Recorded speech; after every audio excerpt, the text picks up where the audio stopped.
Բարի երեկո,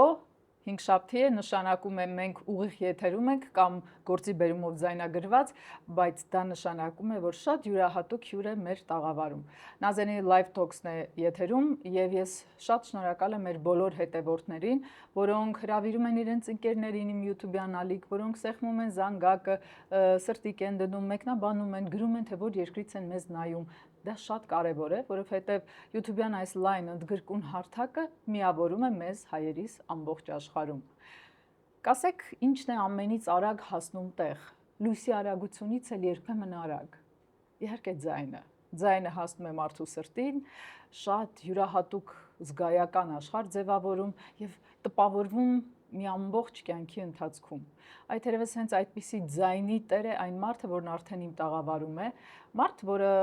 բառացիորեն գրավել է աշխարհը, բայց իր ձայնով, դասական արվեստով, իր շատ յուրահատուկ գեղեցիկ հայերենով եւ ոչ միայն, մնացած բոլոր լեզուների մասին էլ կխոսենք, մարդ, որը սկսել է որպես բարիտոն, բայց իր լավագույն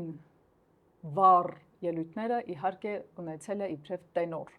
Այսօրվա իմ հյուրն է Արսեն Սողոմոնյանը, տենոր, դասական երգիչ, բազում միջազգային մրցանակների դափնեկիր, շատ յուրահատուկ մարդ եւ նաեւ մի ուրիշ ուղղություն կա, որը միասին կքննենք։ Եվ հասկանանք ով է հայը, ինչպես է նա ներկայանում աշխարհի տարբեր բարձրադիր բեմերում եւ արդյոք կարողանում է ըստ արժանվույն ներկայացնել մեզ մեր ազգային մշակույթից մինչև դասական արվեստ։ Բարի երեկո Արսեն ջան։ Բարի երեկո։ Բարով եք եկել։ Շատ շնորհակալ եմ։ Ես կուզեի ասել բարով եք եկել Հայաստան, որովհետև դուք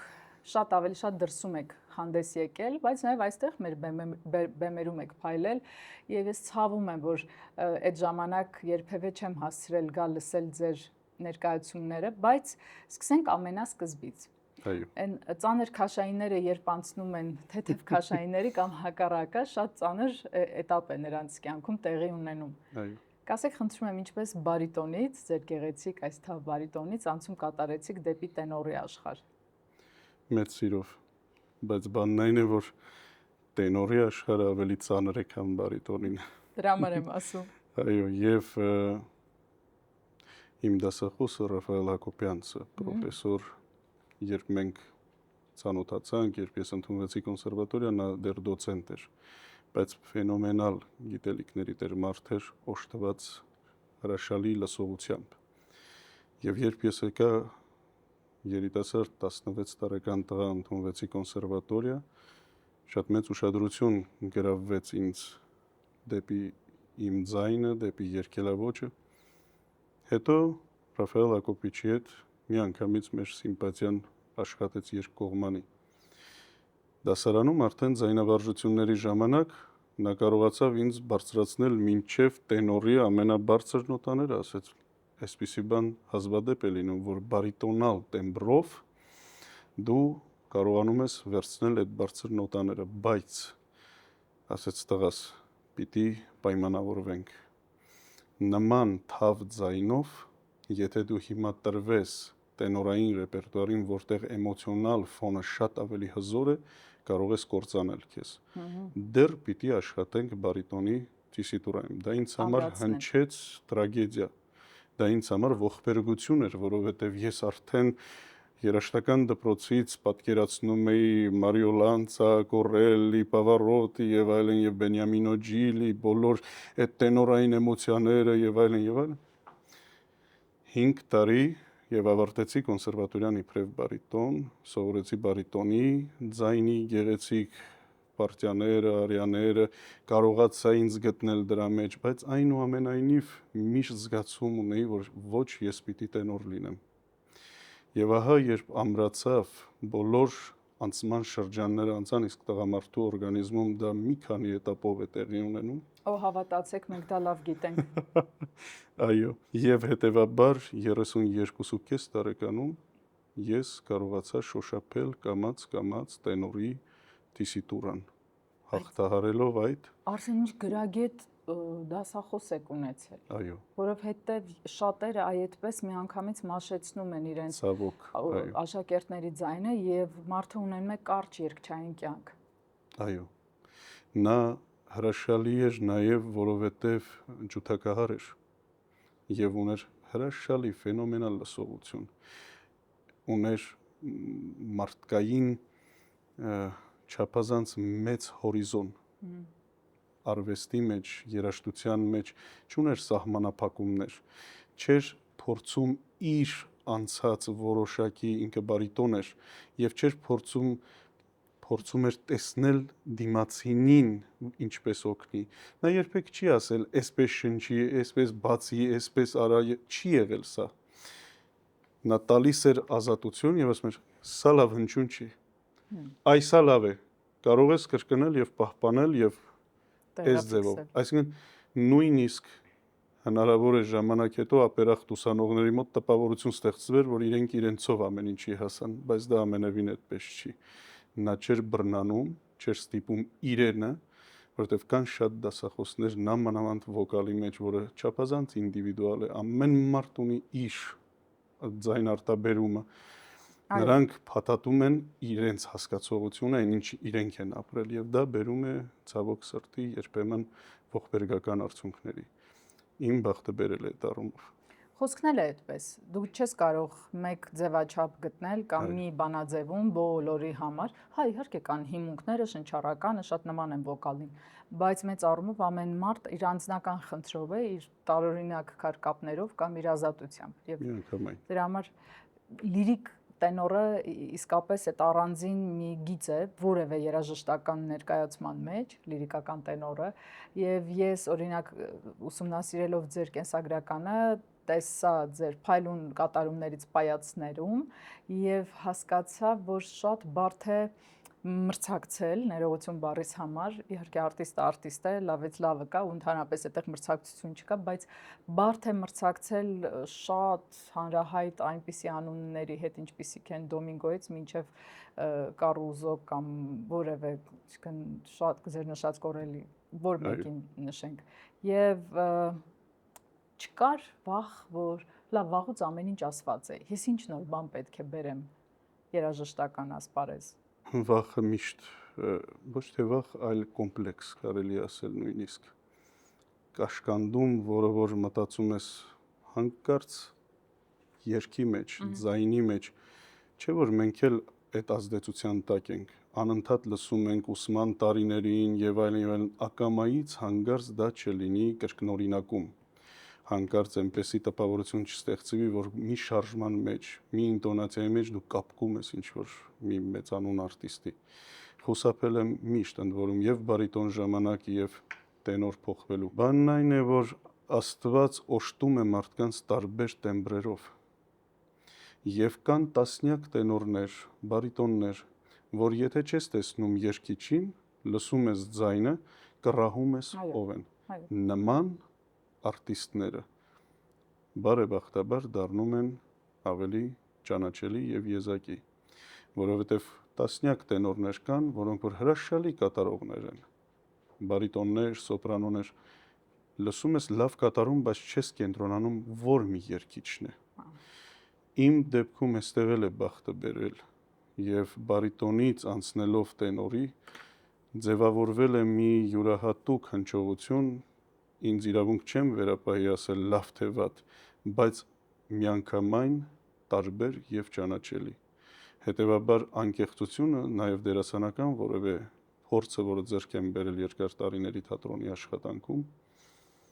առանձնացնում են եւ այդ անկեղծությունը ինչ որ չափով տարբերում է իմ տեմբրը, ճանաչելի է դարձնում եւ շատ օտար ազգի ներկայացուցիչներ անմիջապես կրահում են։ Վերջերս մի դեպք տեղի ունեցավ, ամերիկյան թատրոններից մեկը պայացներն էր բեմադրում եւ կիրառել էին իմ ձայնը ուրիշի դեմքով։ Ինչ եք ասում։ Եվ ես դա չէի տեսել Ամերիկայում իմ գրանցած հաջողություններից հետո ձևակերպվել է մի հասարակություն, որը ինձ շատ սիրում է, սկսեցին ինձ գրել։ Յոպե, բայց ձայնագրությունն էին արել եւ դրել էին ձեր ձայնը։ Իմ ձայնագրությունը, որը կա, բավական հայտնի։ Չեմ հավատում։ Եվ գնում է ներկայացման բեմադրության փորձերից հատվածներ, երգչի կատարումը, բայց իմ ձայնի ներքո։ Անմիջապես իմ ագենտը նամակ ուղարկեց նրանց, որ անհարգալից վերաբերմունք է, որ շատ հաճախ է լինում, որ բեմադրում են մեծանուն երգիչների, ինչ որ հատված են դնում, գրում են ում ձայնն է։ Այստեղ չկար որևէ բան, բայց Ամերիկայում ինձ լսած ֆանատները որոնք որ երկրպագում են, անմիջապես աղմուկ էին բարձրացրել, որ սա Սողոմոնյանի ձայնն է, եւ սա ինձ համար չափազանց հաճելի երևույթ էր, որ ճանաչելի է։ Իսկ ինչ արեցին այն կողմից։ Ներողություն խնդրեցին եւ Ով է։ ասին իբրև լավ կատարում կիրառել ենք, չենք իմացել ում կատարումն է եւ այլն եւ այլն։ Շազամ արեք։ Չնայած ամեն ինչ գրված է, որտեղ օգտվել էին իմ եւ Կոնստանտին Օրբելյանի պաշտոնական CD-ից վերցված հատված էին դրել, որը տեմպերով էլ է տարբերվում, տեմբրով էլ, կատարումով էլ տարբերվում է։ Արսեն, գիտեք, ես ձեզ հիշեցի, որ հիմա ասեմ որտեղից կարող է չհավատակ։ Շատ հետաքրքիր։ 2005 թվական 4 կամ 5 Գանձասար Լևոն Հայրապետյանի հրավերով մենք գտնվում էինք Վանք գյուղում եւ այ հիմա ասում եմ, որ ես հիշեցի այդ օրը ու դուք երեկոյի վերջում հրավիրված արտիստի իբրև երգում եք, ես շատ երիտասարդ էիք, հիմա էլ ես էլ դուք էլ երիտասարդ եք, բան չի փոխվել, բայց իրականում դա մի հավերժություն առաջ էր ու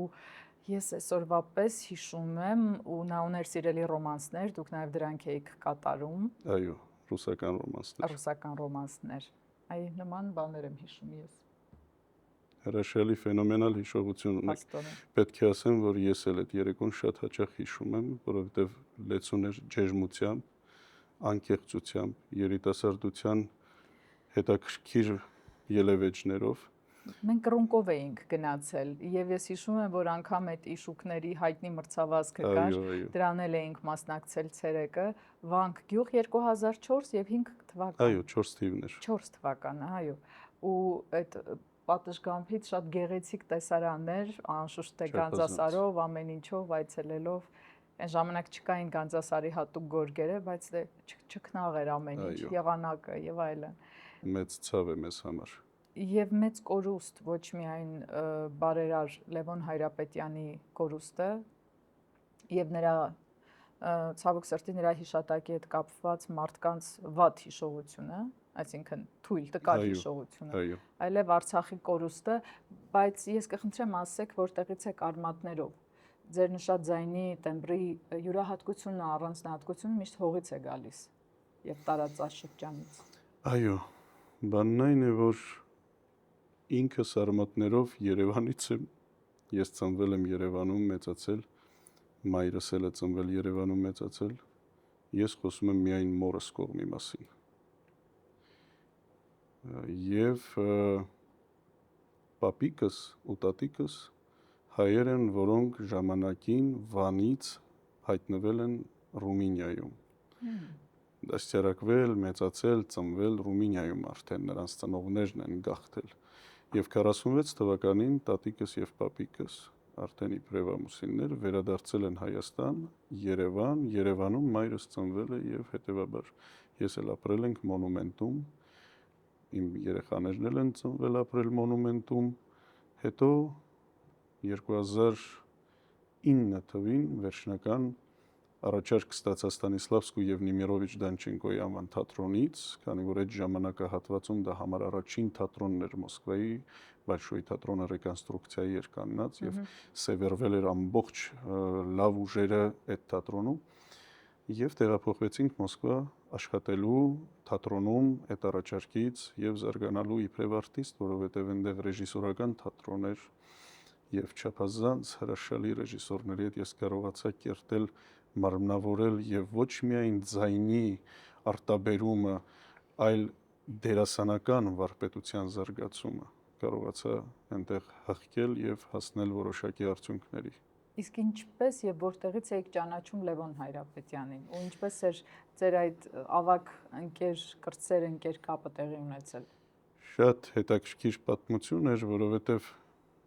երբ ես առաջարկ ստացա Մոսկվա, եկա Մոսկվա, հաղթեցի ռոմանսի մրցույթին, որը կոչվում էր Ռոմանսիադա։ Դա ո՞ր թվականին։ Դա 2001 թիվն էր։ Ես դրանից հետո անընդհատ գալիս գնում էի Մոսկվա, բայց 2009-ին արդեն տեղափոխվեցի միշտ։ Եվ այդ հաղթանակը շատ մեծ ռեզոնանս ստացավ հայ հասարակության մեջ։ Լևոն Հայրապետյանը տարբերվում էր իր կերպարով։ Նա իրոք հասկանում էր արվեստ, գրականություն, նա իրոք աջակցում էր բոլորին այդ առումով եւ թերևս իմ կյանքում տարբեր շատ կայացած մարդկանց հետ շփումով նա միակն էր, որ անվերապահորեն եւ անվերադարձ անմիջապես բաժանվում էր իր ֆինանսներից հանուն արժեքների որոշակի բաներ ստեղծելու տասնյակ տաղանդավոր արտիստների է նա աջակցել եւ սպորտսմենների։ Այսպես կայացավ մեր ծանոթությունը, ես ակամի զանգ ստացա, հրավիրվեցի պրեզիդենտ օտել Մոսկվայում Եկեմանկա փողոցի վրա։ Եկա չգիտեի, չէի լսել, բավական ինքը Ռուսաստանում էր գործում եւ ես Հայաստանում եղած տարիներին շփվում էի այլ շրջապատի մեջ, չեմ իմացել այդ մարդուն։ Ծանոթացանք, հիացած խոսեց, պատմեց, որ իր քեռին էլ է եղել հայտնի Սերգեյ Դավթյանը, որը որ երգում էր առաջին սիրո երգը ֆիլմի մեջ, իր ձայնն է օգտագործված եւ պաշտում էր երգեցողությունը, խնդրեց մի քանի ռոմանս, հենց այդպես սեղանի շուրջ նստած իր հետ ես ու ինքը այս ռոմանսը երգում ես, այն ռոմը եւ հետս հավասար ձայնակցում ու բառերը անգիր գիտեր Եսենինի տեքստերով եւ այլն եւ այլն։ Այսպես կայացավ մեր ծանոթությունը։ Շատ կարճ ժամանակում մենք դարձանք մտերիմներ, քանի որ կյանքը այնպես էր դասավորվել, որ ես արդեն բավական երիտասարդ տարիքում, որպեսզի կարողանայի ընտանիքս պահել, մայրս, տատս, քույրս եւ աշխատում էի տարբեր ձևերով գումար էի աշխատում։ Եվ միևնույն ժամանակ չէի դադարում զարգանալ։ Մեր զրույցների արդյունքում նրան հրապուրեց մտքի թռիչքը նաև որպես մարդ, որը որ կարողանում է կիրառել իր գիտելիքները բացի երգեցողությունից մի այլ։ Հետո մի քանի անգամ փորձեր եղան ստուգելու համար, արդյոք կկոտրվի, կգնա այլ ուղղությամբ, առաջարկներ եղան դասական էստրադայի ուղղությամբ, ինչ որ ժամանակին եղել էր Մագամաևի, Կաբզոնի եւ այլն, գումար աշխատելու եւ երբ նա համոզվեց, որ ես շատ կայուն եմ իմ սերը դեպի դասական արվեստը, ոչ մի հարսանիքներ, ոչ մի լավ գումարներ, ոչ մի ինչ որ կորպորատիվներ, ես այդ ամենը փակել էի ինձ համար եւ գերադասում էի եւ նույն ժամանակ զբաղվել ուրիշ գործունեությամբ, որ կախված չլինեի ձայնով վաստակելու, որ կոմպրոմիսի չգնաք ձեր մասնագիտությամբ։ Սա իրեն հրապուրեց եւ այսպես ծնվեց հարգանք,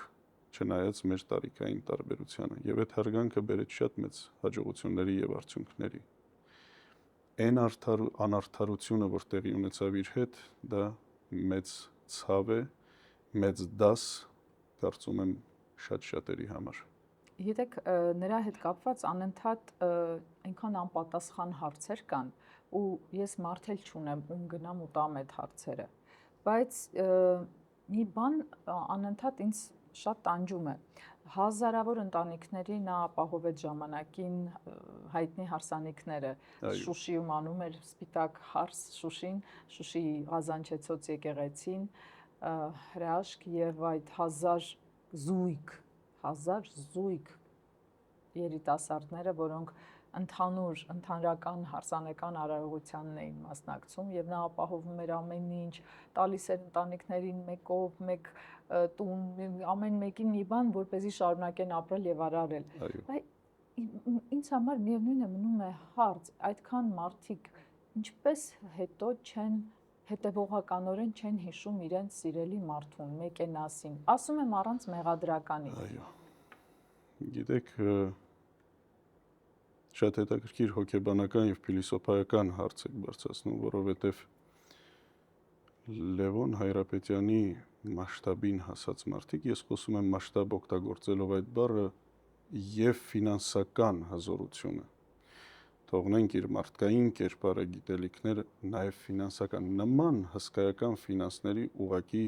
դժվար է հասնել, դրա համար շատ մեծ հորիզոններ են պետք, գիտելիքներ են պետք, կամքի դրսևորումներ։ Այդ 1000 հարսանիքները, որոնք որ նույն օրը կազմակերպվեցին, այնուամենայնիվ միայն մի հոգին կարող էր 1000 հարսանիք կազմակերպել։ Եվ այդ ուժը այնքան մեծ է, որ 1000 հոգին չի կարող նրան հավասար պատասխան տալ։ Եվ այո, մարդիկ շատ հաճախ հեշտությամբ են ընդունում, բայց չեն էլ հասկանում ինչ ձևով կարող են պատասխանել։ Մարդկանց թվում է, թե երբ խոսել եմ մի քանի տասնյակ մարդկանց հետ այս տարիների ընթացքում, բայց ինչ կարող էինք անել։ Մենք ինչով կարող էինք իրան օգնել, այն մարդներ են բարձրության եւ էլեմենտար ուշադրությամբ, ուղակի խոսքով, ձեր ուղակի կանգնելով ու դուրս գալով մի բառ, մի խոսք ասելով, սա արդեն կլիներ շնորհակալության մեծ երախտագիտության մեծ ցուցանիշ։ Բայց մարդիկ երբեմն մտածում են, դե մենք ինչ կարող ենք անել, դե իրավիճակ է։ Սա դեռ ոչինչ։ Սարսափելին մի այլ բան է, երբ այդ մարդու ձեռքից սնված ստացածները հանկարծ իրենց ինչ-որ մանր վիրավորանքները հիշելով, միգուցե որտեղ այդ մասշտաբի մարդը կարող էր երբեմն կտրուկ լիներ, կարող էր երբեմն չպատասխանել որևէ հարցի, որևէ նամակի, որևէ զանգի։ Ինչ հետաքրքիր, դուք փորձում եք բացատրել այն, ինչն անբացատրելի է, Արսեն։ Մարդկային նախանձը բացատրություն չունի։ Չէ, սա Եվ նախանձ չէ, անշնորհակալությունն է։ Այս կամ այն մարդու վերաբերմունքից չէ դիմացինի անշնորհակալություն։ Մարդը կամ շնորհակալ է կամ ոչ։ Այո։ Եվ նրանք ուղղակի հիշելով դա նույնիսկ քարկոծում էին եւ ասում էին, ահա տեսակ այդ հերհուրանքները, որ տարածվեց ռուսական վերնախավում եւ նրան ձերբակալեցին, այդ ստերը, որ իր վրա դրվեց հատուկ գործողությունների արդյունքում, այստեղ շատ հեշտ որոշակի մարդիկ, որոնք որ իր ձեռքից տասնյակ անգամ ընդունել էին օգնություն, կարողացան շահագործել եւ լկտիաբար կիրառում էին իրենց խոսույթներում։ Ամեն դեպքում մենք հայերս շատ լավ հատկանիշներով հանդերձ ունենք շատ տհաճ հատկանիշներ, օրինակ արագ սիրում ենք խփել, չեմ ասի ընկածին, բայց ընկածին առավել եւս ենք սիրում խփել եւ դա փաստ է։ Խառը ժամանակներում ենք ապրում, սիրելի YouTube-յան հետևորդներ, բայց որպեսզի ձեր կյանքը եւ ձեր YouTube-յան իրականությունը լինի դասավորված, ես ձեզ առաջարկում եմ կարճ ճանապարհ։ Spin Ideas Agency։ Ինչու՞։ Որովհետև այսօր ես հիանալի երգիչ ու հայ Արսեն Սողոմոնյանի հետ կարող եմ զրուցել ինչից ուզում եմ շնորհիվ Spin Ideas Agency։ Spin Production-ում Հայաստանի ամենամեծ վիդեո ստուդիայում կան 20-ից ավելի տաղավարներ։ Եվ ներսում, եւ դրսում կա պրոֆեսիոնալ թիմ եւ YouTube-ից հասկացող եւ նկարահանումը ապահովող։ Նրանք կարող են օգնել ոչ միայն նկարահանելու ձեր երազած կամ ցանկացած բովանդակային հաղորդումները, այլև առաջ խաղացման համար բոլոր կարևոր հնարքները ձեզ հուշելու։ Ին խոսքով YouTube-ը բավականին լայն ու լավ հարթակ է, եթե խելքով այն օգտագործեք, իսկ եթե չգիտեք ինչպեսի տիրակալը Spin Ideas Agency YouTube-յան մարքեթինգի եւ պրոդյուսինգի թիմի բոլոր անդամներն են, դիմեք, գրեք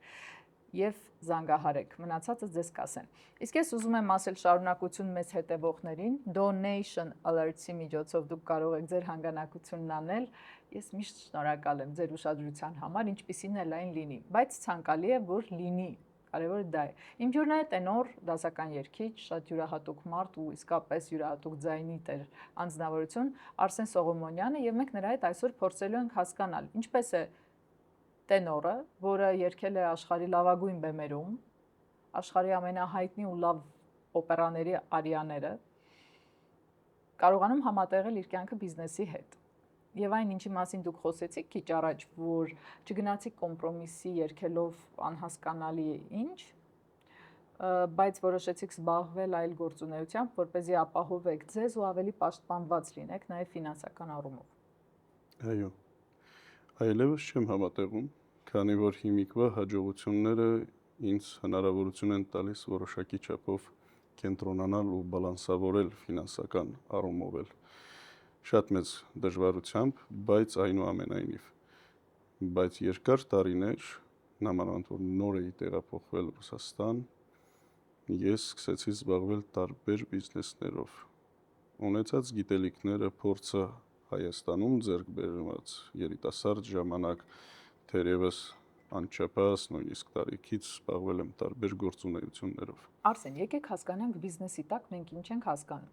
Ձեր մեծացած տարիներին 83 թվականին եք ծնվել, Այո։ Հայաստանում մեծապես անլույս տարիներն էին մեր հասունացման ընթացքում, երբ որ ձեր ձայնը նոր կազմավորվում էր ու ամրանար։ Ես ենթադրում եմ, որ դուք ընդունվել եք կոնսերվատորիա 99 թվականին, 16 տարեկանում այո։ 99 թվականին։ Եվ այդ ժամանակ նոր սայլը մի քիչ առաջ էր գնում։ Ինչ բիզնես դուք պետք է անեիք այդ տարիքում Երևանում, պատմեք։ Շատ ավելի շուտ մինչև կոնսերվատորիան ես շատ վաղ հասակից եմ սկսել աշխատել։ Անլույս տարիներին ծխախոտ էին ծախում բոլորը։ Չէ, ծխախոտի հետ գուշ չեմ ունեցել։ Դե ասեք։ Բայց կար շատ ավելի հետաքրքիր բիզնես այդ տարիներին տարադրամի փոխանակումը։ Այդ շատ լուրջ բիզնես էր։ Եվ ես լինելով չափազանց երիտասարդ, նույնիսկ երեխա շատերի համար կարողացել էի զարմացնել իմ ճարպկությամբ եւ մտքի թռիչքով, ինչքան էլ անհամեստ է հնչում։ Եվ մենք մի քանի ընկեր կարողացել էինք հիմնել տարադրամի որոշակի կետեր։ Նույնիսկ ցանցային։ Այո, մեզ հաջողվել էր այդ ժամանակ վերցնել ինչ որ տարածքներ եւ կարողացել էինք գտնել մեր դիրքն ու տեղը, որպեսզի որևէ մեկը չկարողանա մեր հետ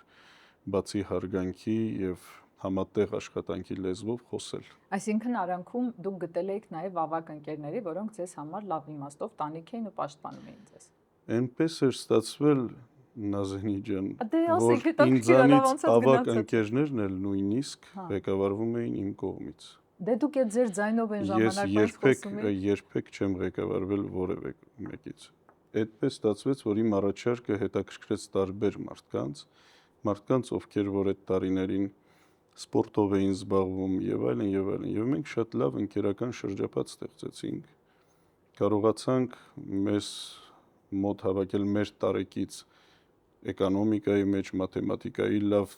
տվյալներ ունեցող եւ այլն, այդ տարիներին այդպես էր։ Ուղեղներին հավաքել։ Եվ մենք կարողացանք կերտել մի հրաշալի էտապ։ Մի հատ ինչ բացատրեք, խնդրում եմ, սա ստարտափ է։ Դուք այդ ժամանակ երիտասարդ, մենք հիմա ենք հասկանում ստարտափը ինչ է։ Դուք այն ժամանակվայից դա արել եք առանց այդ անվան։ Հավաքվել եք ընկերներով, մի 3 ընկեր ենթադրում եմ սկզբում, հետո դարձել եք 6-7 երևի, որովհետև ավել չէր լինի, փողը չէր հերիքի ձեզ։ Լավ։ Ոնց հասկացաք, ոնց ինչը պիտի ծախեք, ինչքանով, որ արանքում ինչքան մնա, որ բոլորիդ հերիքի ամսվա վերջ ընտանիքներին պայել։ Այդ ահավոր մութ աշխարհ է ինձ համար։ Այո։ Ցավոք սրտի հիմիկվա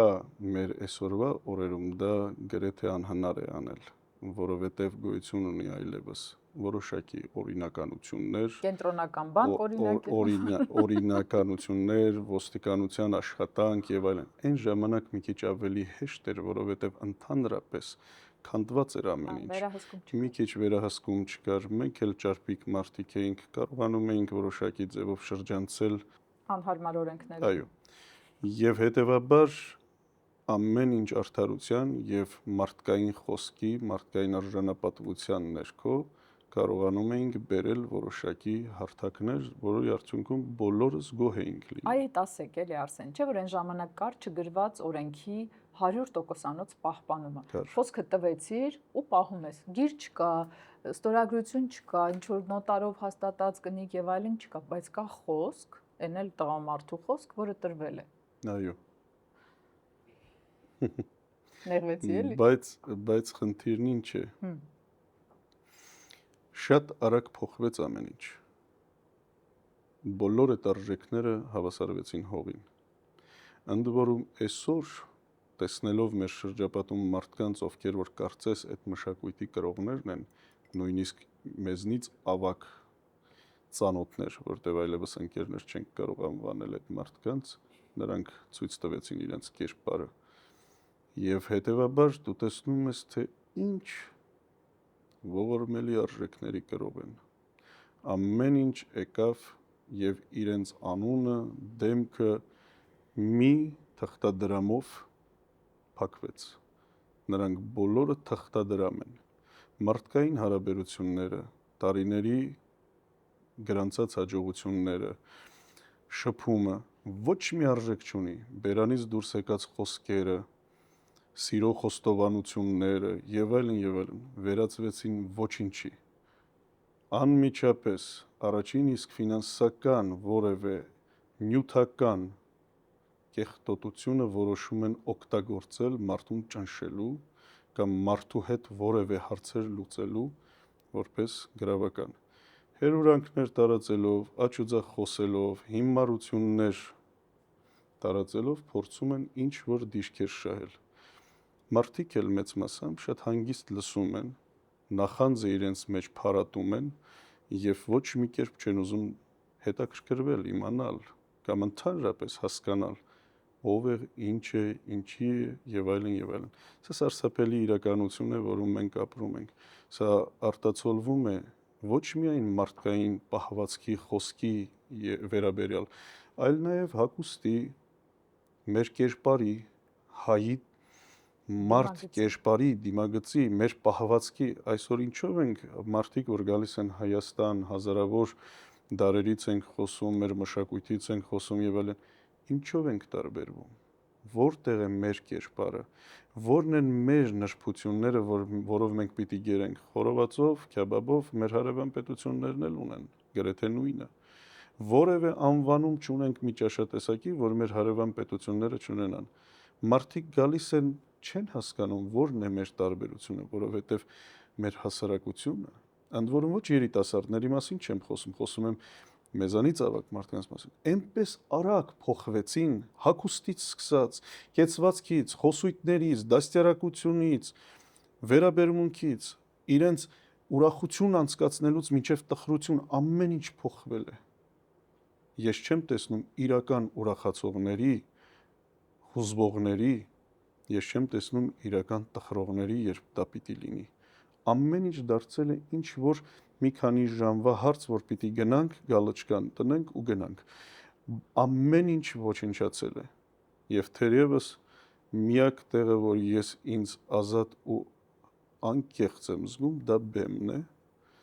Եվ այդ կերպարների ներքո ես շատ հաճախ արտացոլում եմ իմ անձնական էմոցիաները, որտեղ կարող ես բղավել, որովհետև իմ կերպարի մարդը առօրյայում երբեք ցույց չի տա իր էմոցիաները, որ որևէ մեկը ուրախանա, բայց պայացոն, կանյոն կարող է լաց լինել, դա էլ իմ լաց լինելու տեղն է եւ հարթակը, սա է։ Հիանալի եք ասում, ես գերադասում եմ բարձը լացելու համար, այդ բեմում միշտ չի, որ կերպարը թույլ է տալիս լացել, ստիպված օգտագործում եմ բարձ։ Ես պատիվ ունեմ մի քանի անգամ լսել եմ ձեր ասմունքը։ Շնորհակալ եմ։ Եվ պետք է ասեմ, որ չափազանց խորը զգացմունքային եւ երաժշտության ուղեկցումը ընտրում է այդ երաժշտության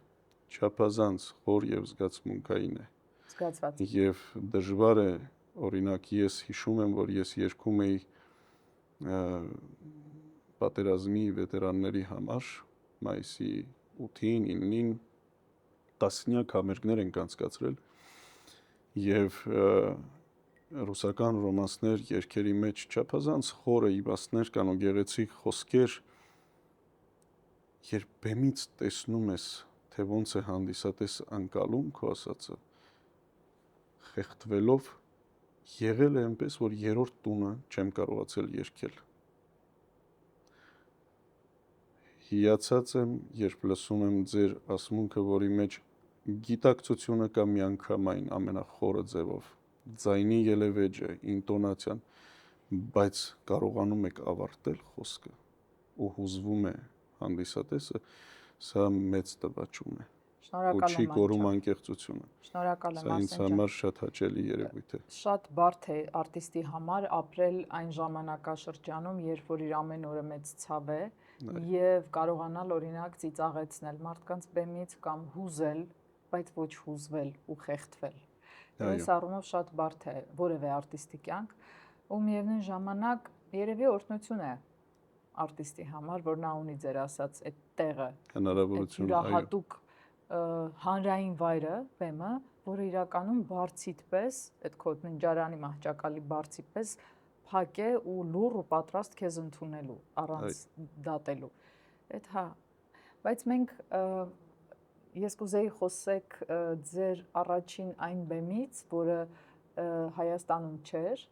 եւ մի բան է, երբ դուք Հայաստանում ձեր հողի վրա արմատի ուժը զգալով կամ թեկուզ ուսուցչական այդ ձգությունն ունենալով, գիտեք, որ ձերոնք այստեղ են, մի բան է այդպես ելույթ ունենալ, մի բան է գնալ գրավելու աշխարհը, որն էր այն բեմը, որը դարձավ ձեզ համար ճակատագրական, եւ դուք այդ դրանով ձեր ձայնի տեմբրի առանձնահատկությամբ հաստատեցիք ձեր դերն ու դիրքը դասական երաժշտության մեջ։ Պետք է ասեմ, որ Հայաստանում ելույթ ունենալը միշտ ավելի բարդ է եղել, քան այդ բարիերը հաղթահարելը, որովհետև ելույթ ես ունենում եւ հետո մի քանի օր լսում ես շրջապատի գնահատականները, որոնք միշտ չի որ դրական են, մանավանդ եթե սրտացավ մարդիկ են։ Իհարկե, որոնք օրինակ այ վերադառնամ Ռաֆայել Հակոբյանը մի փոքր եւ պատասխանեմ հարցին, Ռաֆայել Հակոբյանը շատ հետաքրքիր կերպար էր, շատ հետաքրքիր հումորով, իր կրթությամբ, իր մոտեցումով ենթադրենք մենք ելույթ էինք ունենում ամբողջ Ռաֆայել Հակոբյանի դասարանը Արամ Խաչատրյանի տուն-թանգարանում։ Մենք տարին 300 համերգ էինք տալիս, գրեթե ամեն օր մենք համերգներ, ինքը շատ էր սիրում կազմակերպել եւ գտնում էր եւ դա ճիշտ էր, որ մենք պիտի հանդիսատեսի առջև բացվենք, հասկանանք այդ էմոցիոնալ ֆոնը։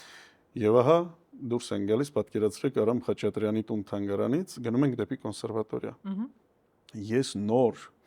ինչ որ մրցույթ ես ամեն տարի մի մրցույթ հաղթած կամ երկու մրցույթ հաղթած վերադառնում էի կոնսերվատորիայի պատին փակցված էր, շնորհավորում ենք մեր ուսանող եւ այլն եւ այլն։ Հենց նոր համերգ երկած, ծափահարություններ, ժողովուրդը հիացած դուրս են գալիս, Ռաֆայել Հակոբյանը թերթը կարդալով, արջևը չնայելով, sense թերթը կարդալով գնում ենք։ Ռաֆայել Հակոբյանը ասեք ինչ որ բան հավանեցիք, դե ինքը ռուսախոս էր, մենք ռուսերեն էինք շփվում։ Հա, իհարկե, շատ լավ, շատ լավ, շատ։ Բայց դու որպես նոր համերգ երկած մարդ ուզում ես ավելին լսես։ Հասնում ենք եւ ռուսերենով պետք է ասեմ, չնայած կարող եմ հայերենով մի անգամից թարգմանված ասել, հասնում ենք կոնսերվատորիայի լիֆտի մոտ, ասում են Ռաֆայել Հակոբյանը, ո՞նց կարելի է էլի, այսքան բոլորը ծափարում են, բոլորը գովում են, մի բան ասեք հասկանամ, հավանեցիք, մեկ էլ ասում էր, տղաս, դու կույրերի մեջ մի աչկանի էիր։ Այդ ինչ լավն է, այդ ինչ լավ։ Կույրերի մեջ մի աչկանի։ Որ շատ չվեր չթռնեք, էլի։ Եվ սա իհարկե տալիս էր տեղ, նա չէր գովում, բայց միևնույն ժամանակ գոնե մի աչք ունեի։ Այո, հիմա վերադառնամ հարցին, այս պատրաստվածությամբ, այս ինքն նաև քննադատություն էր զարգանում, առաջին բեմը եղավ Մոսկվան, Կոլոննի զալը, Սյունապատ դահլիճը, որը որ տասնյակ անգամներ մենք, չէ՞ որ մեր հերոստատեսությունը անընդհատ դա էր, մենք սովետական այնուամենայնիվ եւ այդ Սյունապատ դահլիճի այդ գեղեցիկ ջահերը եւ այլն եւ ես առաջին անգամ դուրս եկա այդ բեմ, դա եզրափակիչ փուլներ հենց այդ Ռամասիադա մրցույթի այո, առաջին մեծ բեմը դահլիճում նստած էր 38 սովետական միության ժողովրդական արտիստ։ Աստված իմ։ Սկսած Պավել Գերասիմիչ Լիսիցյանից, Պանամարյովը, Սլիչենկը, Բայանովը եւ այսպես անուններ, որը բոլորը լեգենդար են, 38 ժողովրդական արտիստ սովետական միության։ Եվ իհարկե բոլորը արդեն տարիքով եւ միաձայն արժանացա հաղթանակի, որից հետո պատիվ ունեցա Բարի Շտոկլովի հետ մի բեմում ելույթ ունենալ, Վիրգիլյուս Նարեյկայի, Սլիչենկոյի եւ այլն, Պավել Գերասիմովիչը ինձ իր ընտանիքի կողմից մրցանակ օժտեց եւ այլն։ Այնուհետ Պավել Լիսիցյանի հետ ես 3 տարի մինչ իր մահը կարողացանք շատ մտերիմ շփում ձևակերպել։ Ես անդադ գնում էի Հայաստանից իր մոտ հայկական կոնյակներով եւ զրույցներով եւ երգելով, շատ չափազանց գեղեցիկ ժամանակ էր։ Դա էր ամենամեծ, այսպես ասած, հարթակը, որ դրանից հետո ինձ սկսեցին ճանաչել։ Հետո պրեմիերան Ստանիսլավսկ Նեմիրովիչ Դանչենկոյի Ֆիգարոյի դերում Ռոսինիի, որը ինձ տվեց մի նոր էտապ, արդեն որպես օպերային երգիչ կայանալով եւ այսպես շարունակ։ Իբրև տենոր առաջին դերերքը Տոսկայում Կավարադոսի դերը իմ ամենասիրած եւ պաշտելի դերերից մեկը ես կատարեցի նույն Ստանիսլավսկ Նեմիրովիչ Դանչենկոյում։ Այնուհետ Կանչելովսկու բեմադրության մեջ ես երգեցի իմ առաջին Օթելլոն։ Սրտանց ներվայնանում եմ ես Եվ կարողացա, լսելով։ այո, եւ կարողացա արժանանալ հրավերի Զուբին Մետայի կողմից Բեռլին ֆիլհարմոնիա եւ երգեցի Օթելոն արդեն աշխարհի հանրության աչքի առաջ, որը ուղիղ եթերով, քանի որ ներկայացումը նվիրված էր Զուբին Մետայի 80-ամյակին։ Այդ որ թվականներ։ Վայ, թվականների հանդեպ այնպես դժվար է ինձ համար հիշել, եթե չեմ սխալվում, դա 18 թիվն էր։ Պիտի որ։ Այո, 18 թիվն էր։ Ես ունեմ այսպիսի մի հարց, Արսեն ջան, 2006 թվականին դուք ստացել եք պետական մրցանակ։ Այո, Այստեղ Հայաստանում։ այո։ Կարող եք հիշել կոնկրետ որ դերերքով էր արդյոք։ Չէ, դերերքով չէր։ Մեր հանրապետությունում տեղի ունեցավ դասական վոկալ մրցույթ։ Եվ այդ մրցույթը կազմակերպվել էր մեր մշակույթի նախարարության կողմից եւ հաղթողին տալիս էին պետական մրցանակ, պրեզիդենտի մրցանակ, այսպես էր կոչվում, որը որ Ինչ երգեցիք այդտեղ։ Արյաներ, ես արդեն հանդես էի գալիս, շատ լավ տեղ էր։ Ռաֆայել Հակոբիչի խաթր, այսպես ասած, մի քիչ ավելի առօրյա լեզվով ասեմ, նա շատ էր ուզում, որ ես մասնակցեի, ես էլ մասնակցեցի եւ արժանացա այդ ուշադրությանը մեր մինիստրության եւ նախագահի կողմից, չեմ հիշում։ Նախագահին կարծեմ այդ ժամանակ Ռոբերտ Քոչարյանն էր։ Այո, եւ արժանացա այդ հարգանքին, ուշադրությանը, ինչի համար շատ շնորհակալ եմ։ Արսեն, եթե երբևէ որևէ մեկը կյանքում մեկ անգամ եղած լինի մեծ թատրոնում Ռուսաստանի, Մոսկվայի կոնկրետ, անհնարին է մոռանա այդ պատկերը, այդ տպավորությունը, մանավանդ խոսում ենք դասական, պատմական բեմի մասին։ Անհնարին է մոռանա տպավորությունը, անգամ փոքր տարիքում։ Ու ես ամեն անգամ գնում եմ ու հասկանում եմ ինչ մասշտաբի է արվեստը, տարածությունը, բեմական, ինչ որակ կա արտիստական, ու ոչ թե որովհետև անունն է այդպես դուրս եկել, այլ իրականությունն է այդպեսին։ Եվ դուք այդտեղ ելույթ եք ունեցել։ Այո, պատիվ եմ ունեցել։ Որն է։ Դեռ բարիտոն էի։ Շատ լավն է, դեռ բարիտոն։ Այո, ելույթ ունեցա Ժորժ Ժերմոնի դերում, հոր դերում, Ալֆրեդի, Տրավիատա օպերայում։ Մի քանի, եթե չեմ սխալվում, 2 տասնյակ ներկայացումներով, մերթ ընդմիջումներով, հրաշալի դիրիժորների ուղեկցությամբ, միայն այդ դերում, որովհետև այնուհետ ես շատ արագ փոխվեցի տենորի եւ այդպես դասավորվեց, որ իմ կարիերան անմիջապես մի քանի տարի առաջ գրվում էր արդեն եվրոպական թատրոններում։ Ու իբրև տենոր ես մեծ թատրոնում դեռ հանդես չեկա։ Բայց վերադարձա Մոսկվա ընդմիջման ժամանակ, ոչ թե Մոսկվա, այլ Սանկտ Պետերբուրգ, Վալերի Գերգիևի հրավիրելով եւ Մարինյան թատրոնում մենք իմ հրաշալի ընկերուհի Խիբլա Գերզմավայի հետ եւ Վալերի Աբիսալովիչի ղեկավարությամբ վերականգնեցինք 26 տարի առաջ բեմադրված Օթելլոն, որը որ չնաշխարհիկ գեղեցիկ ներկայացում է, հրաշալի, փայլուն վերականգնեցինք եւ ես շարունակեցի իմ գաստրոլները Եվրոպայում։ Հիմա այդ ներկայացմանը մեր մի այլ հայրենակից, հրաշալի տենոր Հովհաննես Այվազյանը մերթ կատարում է Օթելոյի դերերքը փայլուն եւ դա ուրախալի է։ Ինչ լավ է, ինձ շատ է դուր գալիս, երբ մեր դասական երգիչները, մանավանդ տղամարդ երգիչները իսկապես արժանի ձևով են ընդունվում աշխարհի կողմից։ Ես նշեցի տղամարդ երգիչները, որովհետև շատ դեպքերում մեր մասին տարբեր կարծիքներ կան աշխարհով մեկ։ Եվ ես սրտանց ուզում եմ, որ որպես սովորական հայկին, ուզում եմ, որ այն յուրահատկությունը, որը ունի մեր ազգը իր մշակութային արտահայտմամբ, իսկապես տեսանելի լինի աշխարհում։ Կպատմեք ինձ ձեր հյուրախաղերը մետրոպոլիտենում, եթե երբևէ եղել են, եւ քանի որ դուք նշեցիք ձեր ձայնի տպավորությունը մարդկանց ականջում, ինչպես է դրսի հայությունը ընկալում հայ դասական երգչին։ Այդ մի քիչ դժվար է։ Դրսի հայությունը, որոնց հետ ես մերթ շփվում եմ, ավելի գերադասում են այլ երաժշտություն։ Օրինակ ռաբիս։ Դասական երգեցողությունը չեն ճանաչում, չեն գալիս։ թերևս դահլիճներում, եթե կան հայ ներկայացուցիչներ, դրանք կամ մեր գոլեգաներն են, որ այդ պահին գտնվում են այդ նույնտեղի գալիս են լսելու։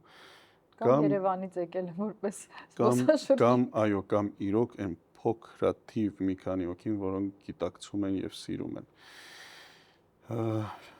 Բայց մետրոպոլիտենի վերաբերյալ ես այդ ժամանակ Հունաստանի օպերային թատրոնում էի եւ պատրաստվում էի երգել Տուրանդոտի բեմադրությունը, նոր բեմադրություն, աշխատում էի ռեժիսորի հետ։ Արդեն 3 շաբաթ փորձեր արել էինք, մոտենում էինք պրեմիերային։ Ցավոք հիվանդացավ Հերմանի դերը կատարող երգիչը Գերմանը Պիկովая դամա օպերայից Չայկովսկու հիվանդանում է եւ դուբլյոր չկար։ Կար, բայց բարդագույն դեր է եւ դուբլյորի կատարումը չէր բավարարել, որպիսի այդ երկար ժամանակ տեղի ունեցող ներկայացումը, որը վերականգնում էր պրեմիերան էր, սեզոնի բացումն էր եւ այլն եւ այլն։ Եվ անմիջապես մետրոպոլիտենը կապնվում է իմ ագենտի հետ, քանի որ ես ինչ որ ձևով կարողացել եմ հայտնվել որպես լավագույն կատարողներից մեկը։ Եվ այսպես նրանք խոսեցին Հունաստանի թատրոնի հետ, մի քանի ժամում կազմակերպեցին իմ աշխատանքային վիզան, եւ ես թողնելով այդ ներկայացումը թատրոնը համաձայնվեց միանգամայն մեծ շնորհակալությունս իրենց եւ ես հայտնվեցի մետրոպոլիտենում։ Պատկերացրեք մի թռիչքից հետո, այսինքն բավական մեծ թռիչք է ժամային առումով, հաջորդ, այսինքն եկել եմ այդ նույն օրը գնացել եմ փորձի, առավոտը ժամը 7:30 իջել եմ Նյու Յորք, 10:30 եղել եմ բեմում։ Հանդես եմ եկել ամբողջ այդ օրկեստրի հետ փորձը, երեկոյան հագուստով փորձը հաջորդ օրը երգել եմ պրեմիերան։ Սարսափելի հոգնած թռիչքների մեջ, բայց փառք Աստծո ամեն ինչ հնչեց այնպես որ պետք է, ձայնագրությունները կան եւ ժողովուրդը միանգամից շատ ջերմ ընդունեց։ Մետրոպոլիտենը շատ մեծ շնորհակալությամբ լցվեց, որ այսպեսի կիրառում էր, որտեղ Գերմանի դերը բարդագույն դեր է եւ փրկվեց ներկայացումը։ Հետևաբար հիմա արդեն մետրոպոլիտենի հետ ստորագրված են Տոսկայի ներկայացումները, այս մոտ թվականների Իսկ ունենք մենք արդեն ցանկը այո, իհարկե։ Կարող ենք ասել, որ մեզ հետևող մարդիկ իմանան ու արդեն իրենց մոտ գրանցեն, որ Ես մեծ սիրով, բայց ես թվականների հանդեպ եւ օրերի հանդեպ այնքան զարմանալի է, գիտեք, ձեր այդ բիզնեսային մտածողությունը, որ թվերը լավ չեն հիշում, Արսեն ջան։ Փոխարեն թվերը ուրիշներն էին հիշում։ Այո։ Ես ուզում եմ ասել, որ Ամերիկայի Միացյալ Նահանգներում ապրող շատ հայեր շատ սիրով գնում են դասական երաժշտության տարբեր օպերային համերգների, ներկայացումների, մյուզիկլների, դասական արիաների ներկայացումների, ուզում եմ ասել, չկա նման տարանջատում վաղուց արդեն, բայց մեծ քանակը իհարկե նախընտրում է ավելի հասանելի երաժշտություն։ Ես հիմա կարող եմ ասել մոտակա 7 ամսվա իմ գրաֆիկը, որովհետև այվաղը չեմ ուսորը ես մեկնում եմ Իսպանիա, Բարսելոնա, Լիսեո թատրոնում, որտեղ Ռադամեսի դերում պիտի հանդես գամ, եւ մինչեւ հոկտեմբեր Բարսելոնա, Լիսեո թատրոնը եւ մինչեւ հոկտեմբեր լինելու եմ այնտեղ նոր բեմադրություն է։ Իսկ Աիդան դա միշտ մեծ ուշադրություն է գրավում իր մանումենտալ ռեժիսորական մտքի թռիչքով։ Այնուհետ անմիջապես մեկ օր հետո մեկնում եմ Բերլին Deutsche Opera, որտեղ հանդես եմ գալու նորից Գերմանի դերով Պիկովая դամա օպերայում։ Դա վերջանում է եւ լինելու է իմ դեբյուտը Օթելոյի դերով La Scala-ում, Միլանում։ Առաջին անգամ պիտի հանդես գամ։ Երբ? Նոյեմբեր, դեկտեմբեր։ Նոյեմբերին գնում ենք Միլան, La Scala Արսեն Սողոմոնյանին լսելու։ Եկեք Ամերիկայից դուք, ես Երևանից, ոմանք Ռուսաստանից, բոլորը գալիս են։ Դրանից հետո Ջենովան է պայացներն է լինելու։ Եվ Ջենովայից հետո մարտի 8-ին մեկնում եմ LA Opera Los Angeles, Տուրանդոտի Կալաֆի դերով պիտի հանդես գամ եւ գրեթե 3 ամիս լինելու եմ այնտեղ LA օպերայում այդ ներկայացումները երգելու։ Հիանալի եւ այսպես շարունակ գնում է, այդ մոտակա 7-8 ամիսը ասացի։ Եվ այսպես շարունակ գնում է, հաջորդ մետրոպոլիտենին Տոսկան լինելու է, եթե չեմ սխալվում, նոյեմբեր 28-ին արդեն։ Բանն այն է, որ մենք պայմանագրերը կնքում ենք 2 տարի շուտ։ Եվ դա էր պատճառը, որ մետրոպոլիտենը պլանավորած իր արտիստական կազմով եկել էր ու հանկարծ այդպիսի բան պատահեց, շատ կարճ ժամանակում կարողացանք փոխարինել։ Արսեն ջան, ես ուշադրությամբ լսում էի ձեր խաղացանկային գրաֆիկը եւ որևէ տեղ չլսեցի Երևանում ձեր ելույթի մասին։ Այսինքն չկան այստեղ հրավերներ, թե ուղղակի չունեք կոնտրակտում կետ, որ այստեղ էլ ելույթ կարող եք ունենալ, թե ինչն է պատճառը։ Ամեն տարի իմ ամբողջ ստեղծագործական ճանապարհի ընթացքում ես Երևանում միշտ ամեն տարի որևէ բան արել եմ, գեղեցիկ ներկայացումներ, համերգային կատարումներով մեր ֆիլհարմոնիայի հետ, համերգներ տարբեր հարթակներում։ Հիմա Երևանը դարձել է ինձ համար, Երևանում հայտնվել են մարդիկ, որոնք որ փորձում են ինձ հնարավորինս վարքաբեկել, վնասել եւ կիրառում են իրենց կարծիքով բոլոր հնարավոր ռեսուրսները պայքարելու իմ դեմ, ոչնչացնելու, վարքաբեկելու, հերհուրանքներ տարածելու մի ճանապարհ են ընտրել։ Ինչու։ Եվ դահլիճներ ես այլևս ցանկություն էլ չունեմ, գալիս եմ ընտանիքիս հետ միաժամանակ անցկացնում եւ մեկնում, որովհետեւ ցավալի է, որ կան մարդիկ, ովքեր որ իրենցից ոչինչ չներկայացնելով կարողանում են տպավորություն ստեղծել մի անվերապահորեն ինտելիգենցիայի եւ այլն։ Սա ողբերգություն է, մեծ ողբերգություն։ Մենք խոսում ենք ձեր ոլորտի մարդկանց մասին, թե ոլորտից դուրս ապրող։ Ոլորտից դուրս, բայց ցավոք սրտի այսօր արժեքները այնքան են խառնվել։ Գիտեք, ոլորտից դուրս մարդիկ կան, ովքեր որ ինքնակոչ արվեստով զբաղվողներ, արվեստագետներ, արվեստին մասնակցողներ են իրենց ներկայացնում։ Ինքնակոչների պակաս չունենք մեր երկրում։ Ինքնակոչ շատ մեծանուն մարդկանց անուններին կցելով իրենց էժանագին ինչ որ ձևերով ուզում են ներկայացնել, որ իրենք շատ կարևոր են։ Մենք գիտենք այդ անունները ինչ մեծություններ են։ Նրանք կարիք չունեն, բայց նրանց անվան ներքո մի ամբողջ կյանք ստեղծել, մի ամբողջ կերպար ստեղծել եւ սրա նրա կողքը կանգնելով մարդկային որոշակի դրույթներ իրականացնել, սա սարսափելի երևույթ է, սարսափելի։ Այսինքն դուք պաշտոնապես չունեք հրավերներ այստեղ ներկայանալու։ Եվ ձեզ դրա համար նաև Նազենի ջան, երբեք չեմ սպասել, որ որևէ մեկը ինձ իմ տանը հրավեր անի։ Ես նկատի ունեմ իբրև ինքս եմ կազմակերպել ամեն ինչ։ Զանգել եմ ես ընկերոջս, ընկերոջս ում այդպես էի համարում։ Բայց հաջողությունների բարձրությունը այնպիսի մի նախանձի ալիք է բարձում։ Ես միշտ զերծ եմ մնացել էժանագին որոշակի շրջապատներից, միշտ զերծ եմ մնացել ինչ որ բաներ քննարկելներուց, աշխատել եմ բոլոր ասպարեզներում, բարձր մնալ, հեռու մնալ այս ամեն ինչից, բայց գալիս կպնում է էլի, գալիս կպնում է։ Հետաքրքիր է, երբեք չես մտածի, որ արդեն հասուն ու մանավանդ շատ լավ իմաստով կայացած մարդուն այդքան կհուզի ինչ-որ մեկի մատնությունը։ Ես ձեր ձայնի մեջ դա եմ լսում եւ հետաքրքիր է, ով է եղել ձեր կյանքում ձեզ արժեքային համակարգ ներարկող այն մարդը, որը սովորեցրել է ձեզ չմատնել, մնալ ապրումակցող, մնալ սրտացավ։ Մայրս, որը մենակ է մեզ պահել, մեծացրել, դասերակել, եւ մայրս, որը կան կանանց տարբեր կերպարներ, կան կերպարներ, որ ավելի թույլ են, ավելի մայրս հզոր կին է, հզոր գիտելիքներով, հզոր կերպար է, շատ խորը եւ դաստիարակել է փոքր տարիքից իբրև եւ վերաբերել է ինձ իբրև տղամարդ։ Ես երբեք երեխայի կարգավիճակում չեմ եղել։ Բայց այդպես ծանր չի ապրել Արսեն։ Ես այլ կերպ չգիտեմ, դրա համար ինձ համար հեշտ է։ Ես այդպես եմ դաստիարակվել եւ այդպես ապրել։ Ես եղել եմ իմ տան տղամարդը ծնված օրվանից։ Եվ մայրս ինձ վերաբերել է երբեք չի եղել։ Ես ասացի դու ես միշտ իմ կարծիքը հաշվի առնվել եւ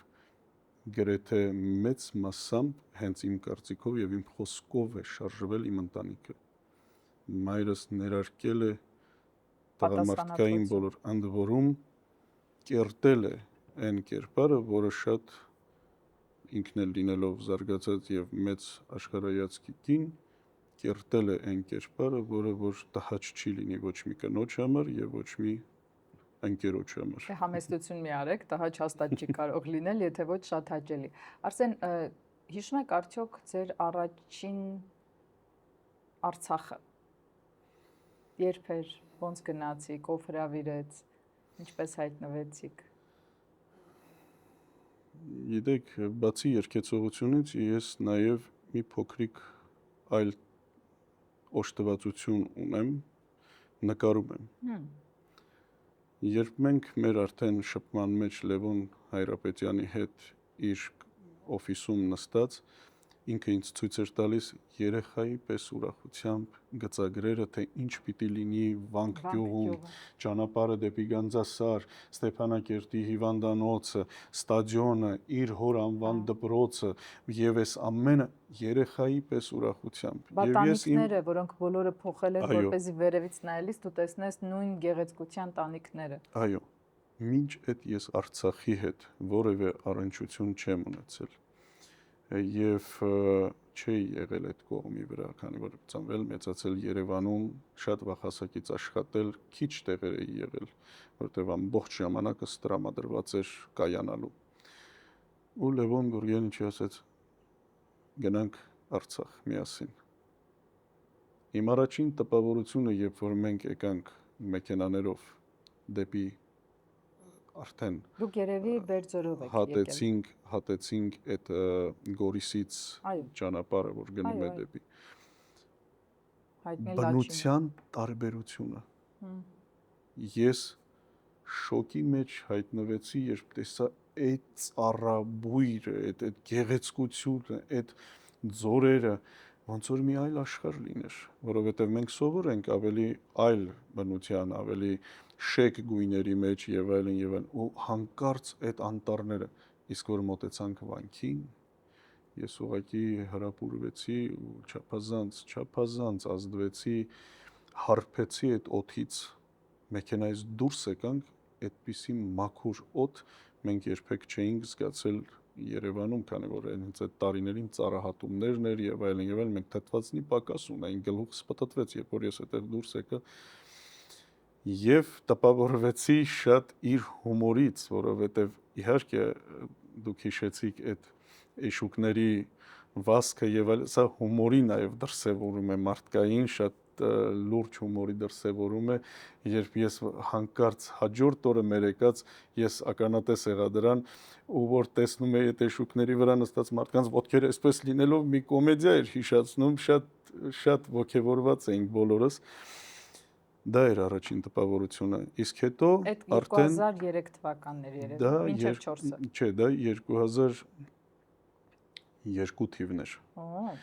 Եվ այնտեղ էին Լևոն Գուրգենիչի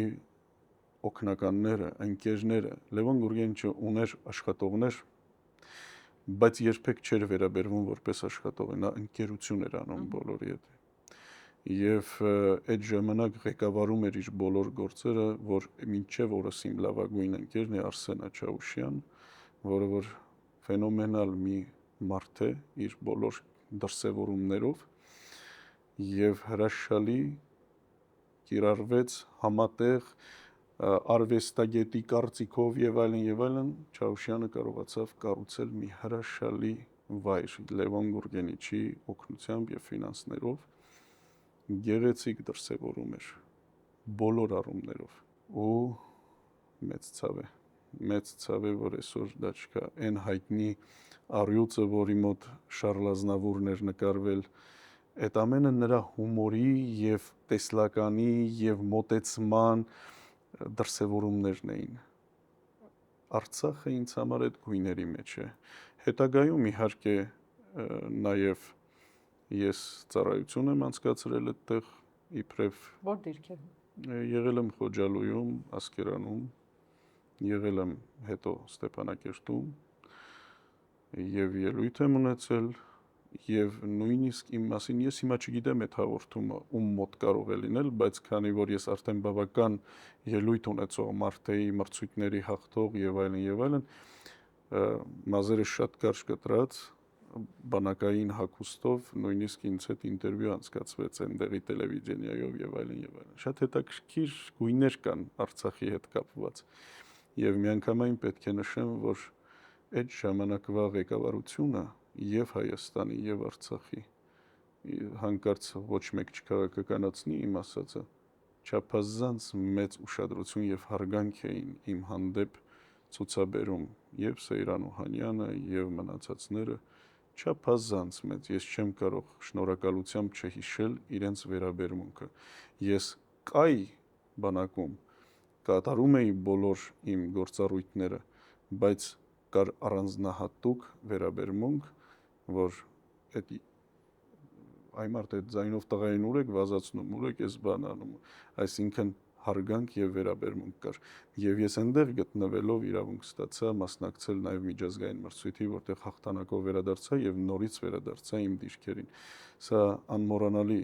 բաներ են եւ ես մեծ շնորհակալությամբ եւ երախտագիտությամբ եմ հիշում։ Որն էր ձեր բանակային երգը։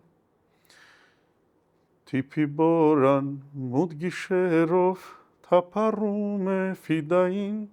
փամփուշտները խաչ-խաչ գցած հրացանը ուսերին Գժեցին։ Տղաներով նստած այդ երգում էի Ոչ միայն ես նրանց ուրախացնում էի նաև այլ երգերով։ Հապա, ասեք։ Ես շատ եմ սիրում մեր գուսանական երգերը եւ կատարելիս այդ գուսանական երգերը երբեք չեմ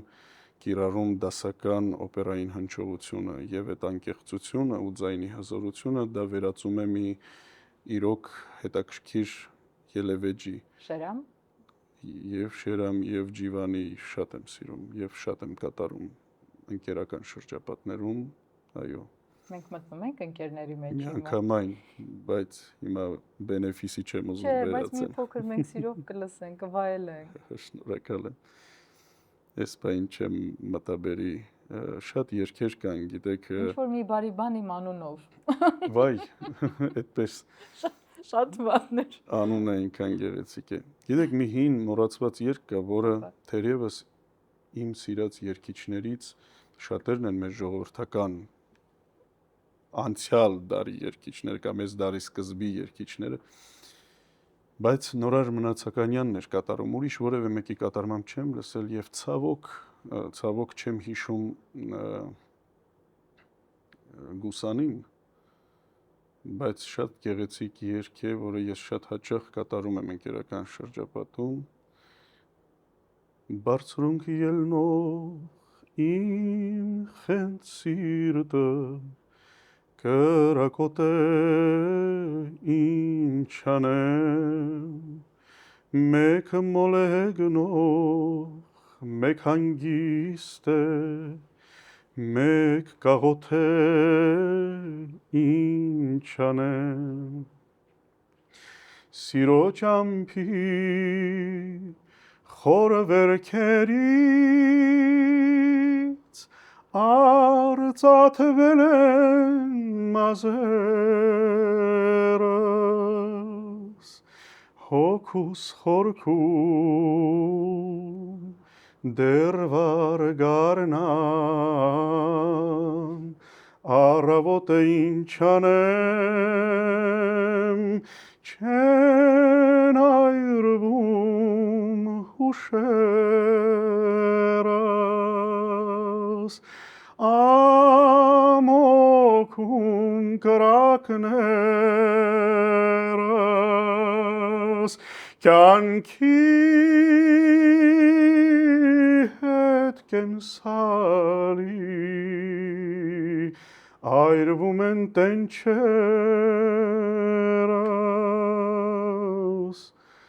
ախ,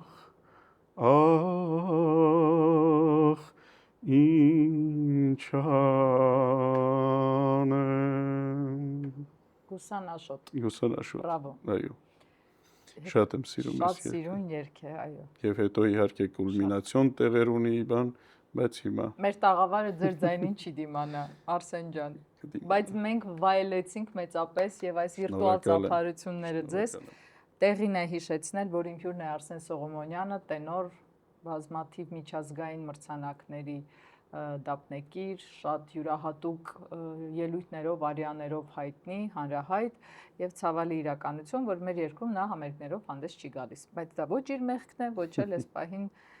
մենք դեռ ունենք դրա լուծումը։ Բայց իմ մեղքն է, որ մոտ թողեցի շատ տհաճ մարդկանց։ Շատ նորմալ է ամեն ինչ։ Կյանքում էտապներ են, որոնք պետք է անցնել։ Ես ուզում եմ ասել, որ մեր եթերների հեռարձակողը եւ դրանց ապահովողը Spin Ideas Agency-ն է, դիմեք Spin Agency-ին, ձեր YouTube-յան բովանդակային հետաքրքիր հաղորդումները ձևավորեք, առաջխաղացումն ապահովեք, նրանք գիտեն YouTube-ի մասին ամեն ինչ եւ խիզախեք, թող հայկական YouTube-յան տարածությունը լցվի հետաքրքիր հաղորդաշարերով եւ թող մենք կարողանանք մի քիչ բալանսավորել այս քաոսային աշխարհը դասավորված, ներդաշնակ եւ հետաքրքիր նյութերով։ Սա այստեղ եւ չմոռանաք donation alerts-ի միջոցով փոխանցումներ անել, եթե իհարկե ունեք դրա հնարավորությունը կամ ցանկությունը։ Ամեն դեպքում իմ բոլոր գովազդային սլոտերի ու վարքյանների փոխարեն ամենամեծ ու կարևորագույն փաստը ձեր ներկայությունն է, այդ որ հաստատ։ Արսեն ջան, վերադառնանք մեր օրեր։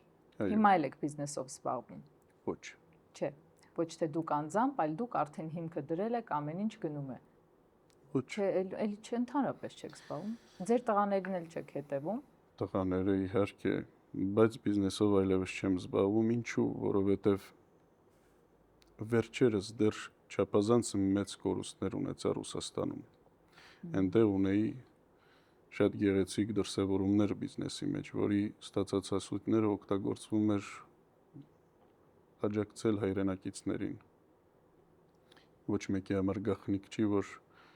140-ից ավել երեխաներ եմ վիրահատել սկզբից մինչև վերջ իրենց ամենարեաբիլիտացիոն ժամանակներով եւ այլն։ Կար հրաշալի ստեղծված բիզնես, հացի գործարան, հյուրանոցային բիզնեսներ, ռեստորանային բիզնեսներ։ Եվ այդ դրսևորումները բերել էին մեծ հնարավորությունների։ Ցավոք սրտի փոխվեցին եղանակները, փոխաբերական իմաստով ասած, եւ որոշակի առումով Ռուսաստանը պետք էր կենտրոնացնել իր ֆինանսները եւ այլն, այդպիսի ժամանակ բիզնեսմենները հայտնվում են շատ խոցելի իրավիճակում։ Ես ոչ առաջինն եմ, ոչ վերջինը։ Եվ հայտնվելով այդ խոցելի իրավիճակում, ես գրեթե մի քանի ժամում դուրս եկա այդ տարածքից, տղաներս սովորում էին դպրոցում, ավարտեցին եւ այլն։ Մենք շատ մեծ ջերմությամբ ենք լցված մեր ապրած կյանքին այնտեղ, ժողովրդի սիրուն, հարգանքին, այն արտիստական մեծ ճանապարհը, որ ես ստացա ու անցա Ռուսաստանում, Մոսկվայում, չափազանց սիրով եւ հարգանքով ենք վերաբերվում։ Բայց միևնույն ժամանակ չենք կարող անտեսել որոշակի այլ երևույթներ, որոնք մեզ համար ցավ կարող են լինել եւ անհամաձայնություն բերել։ Մենք տեղափոխվեցինք իմ երկիր Հայաստան, որտեղ չունեի ոչ տուն, ոչ մի բան եւ այլն եւ այլն։ Եվ սկսեց այդ պայքարը այստեղ 0-ից սկսել, որովհետեւ կորցնելով այն ինչ որ ես կորցրել եմ, շատ մարդիկ կկորցնեին նաեւ իրենց եւ միգուցե դժբախտորեն վերջացնեին իրենց ճանապարհը։ Երգը, գիտելիքները, փիլիսոփայությունը ինձ ուժ տվեցին ուղակի փակել այդ էջը եւ 0-ից սկսել։ Ահա այստեղ է որ հայտնվեցին իմ կողքին մարդիկ, ովքեր որ ցույց էին տալիս, թե ես ինչքան կարևոր եմ, ինչքան հասունացած արտիստ եմ, ինչքան անփոխարինելի եւ այլն, մեծարելով համեմատականներ անցկացնելով։ Բայց անուններ չեք տալու մինչև վերջ։ Ես չեմ ուզում անուններ տալ, վստահ եմ, որ բոլորը կհասկանան ինչի մասին է խոսքը։ Հայտնվեցին մարդիկ, որոնք առաջարկեցին իրենց աջակցությունը, քանի որ տուն չունեի, պիտի տուն վերցնեի եւ ֆինանսներ էլ չունեի։ Հայտնվեցի այդ իրավիճակում, կյանքում լինում է այդպես, երբ դու ունես ամեն ինչ եւ հետո ոչինչ։ Առանց ընկճվելու գնացի առաջ, ընդունեցի, որովհետև կարծում էի իրոք մարդիկ են, ովքեր որ չեմ ճանաչել, բերեցին, ներկայացրեցին, ասեցին եւ այլն եւ այլն։ Իրոք տպավորություն էր, որ կիրթ մարդիկ են եւ այլն եւ այլն։ Մի բան էլի հարցնեմ, Արսեն, այ որ դուք որպես իմաստուն տղամարդ, ես վերջերս հաճախ եմ նման պատմություններ լսում, եւ ինձ հետաքրքրում է, միթե հասուն իր բոլոր էվոլյուցիաներն անցած մարդը, տղամարդը, չի տեսնում կողքինի իրական պատկերը եւ այն, որ խաղում են իր փառասիրության թույլ լարերի վրա։ Կներեք։ Նազինի ջան, շատ ճիշտ հարց եք տալիս եւ շատ ցավալի։ Ես արդեն ասացի, որ կորուստները շատ մեծ էին եւ հարվածը շատ մեծ էր։ Հա, եւ դուք ոչինչի մեջ եք։ Հիասթափմունքը տեղի ունեցած եւ ականատես եղած ինչի ոնց վարվեցին այդպիսի մարդու հետ, ինչպեսին Լևոն Հայրապետյանն էր։ Ինչ տեղի ունեցավ իմ մյուս ավագ ընկերոջ հետ Ռուբեն Վարդանյանի։ Ինչպիսի անարդար եւ անշնորհակալ վերաբերմունք։ Հայտարարք վիճակ։ Ես մի ամբողջ կյանք կարելի ասել, ես այսօր 43 տարեկան եմ, իմ կյանքի մեծ հատվածը աշխատելով ստեղծել էի մի գեղեցիկ հարթակ, որը կիրառվում էր եւ օգտագործում էր մարդկանց օգնելու եւ ինձ ապահով զգալու համար։ Մի քանի ամսում վերացավ, ոչնչացավ, ինչ որ իրադարձություններ եւ ես մնացի առանց որևէ բանի։ Կարող եք պատկերացնել հոգեբանությունը։ Հա։ Եվ վերադառնում ես քո երկիր եւ քեզ մարդիկ են ներկայացնում, որոնք ըստ էության քո կողմից միշտ հարգված են եղել, սիրված են եղել, իրենց դրսևորումներով կայացած եւ հրաշալի մարդիկ բերում են մեկին, որ ասում է. «Ես ձեզ պաշտում եմ, դուք լավագույնն եք» եւ այլն եւ այլն, պատրաստ է օգնություն, նվիրաբերություն նույնիսկ անել, բայց ես ասում եմ, ինձ նվերներ պետք չեն, պարտքա եւ այլն ձևակերպում ենք։ Դառնում են ամենամտերիմ մարդիկ, ամեն օրվա այն աստիճանի, որ ընտանիքից մտերիմ խոստովանում են, որ դու ինձ համար ամենաթանկ, եւ այլն։ Եվ հանկարծ մի ակնթարթում բացահայտում են իրենց դեմքը եւ ով լինելը։ Եվ երբ դու չէ, բացահայտում են ակնհայտ, ասում են իրենց սպասումները, ասում են իրենց ով լինելը, փոխում են ինտոնացիան եւ տոնը, իմանալով քո ծանր իրավիճակը, կորուստները, ենթադրում են, որ ուր պիտի կորչի, ուրեմն ոնց ուզենք այդպես պիտի մանիպուլացնենք, ցածրացնենք, վիրավորենք, կհամաձայնվի, բայց ցավոք իրենց համար չէին կռահել, շփումը շատ կարճ տևեց, 1 տարի 3 ամիս այդ մարդկանց հետ, որից 8 ամիսը ես դրսերում եմ եղել, իմ հետևից գալիս, ներկայացումներ լսում եւ այլն։ Այնուհետ բացահայտեց իր դեմքը, իր ցանկությունները, իր ով լինելը եւ դա արվում է վիրավորելով եւ իր կարեւորությունը քո համար բարձրացնելով, օգտվելով քո բարոյական արժեքներից։ Եվ մտածում էին, որ կարող են իմ ճգնաժամից օգտվելով ինձ խեղճացնել, կոտրել, որպեսզի ես լռեմ ինչ-որ բաներ հաշվի առնելով, բայց ես այդ մարդը չեմ։ Եվ դա է, որ ես տարբեր ժամանակներում, տարբեր իերարխիաներում եւ տարբեր հարթություններում միշտ եղել եմ առաջինը։